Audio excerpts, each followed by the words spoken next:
In this lesson, I'm going to introduce to you the most important piece of information I look at when determining future price direction, and that's going to be volume. I'll be showing you what volume is and the basic fundamentals of how to read it. So if you're ready, let's get into it.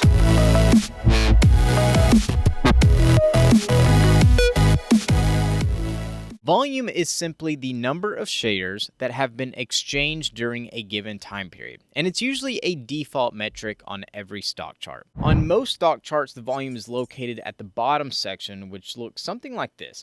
And if you take a closer look at this section, it's just these vertical straight line bars that occur with each time period that you have your chart set to. So if you're looking at the 1 minute chart, each one of these bars would represent 1 minute's worth of time. And if this was the daily chart, each one of these would be 1 day's worth of time. If the bar is green, that means that the price has risen during that time.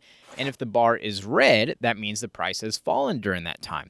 Now, you can change these colors to whatever you like, but I like to have my up bars green and my down bars red. Now, as you notice here, each one of these bars is a different length. And what this represents is the amount of shares that have been exchanged during that specific time period. So this can kind of help you visually compare the number of transactions to other time periods in the past. If there is a high amount of volume, then that means that there was a lot of interest coming from buyers and sellers that caused many transactions to be made.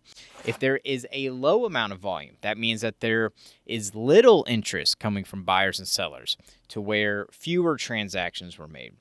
Now, each one of these volume bars is going to correspond to the candlestick above it, and it's going to show the amount of shares that have been traded during that one candlestick. For example, this is the daily chart of stock BBBY, where each one of these candles and volume bars represents 1 day's worth of price movement. So from this screenshot, I place my mouse over this one candlestick, and down here, it shows the volume bar, which helps me visually compare the amount of volume traded on this particular day to the amount of volume on other days. So here on the left, it will also show me the exact number of shares that have been traded during that specific day if I want to put a number to it. So that was an introduction to volume. I hope you all learned something, and I'd like to thank you so much for watching.